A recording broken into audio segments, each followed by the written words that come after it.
How to turn off push notification in Thinkorswim. Hello everyone, welcome back to another video from Trading for Beginners.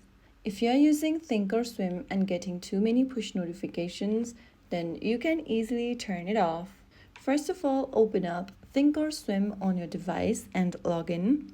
From the overview page, go ahead and tap on the More button at the bottom right corner. From the More menu, click on Settings. Inside Settings, tap on Push Notification Settings.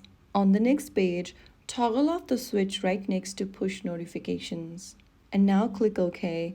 Soon after you do that, you'll be able to turn off push notification setting in Thinkorswim application.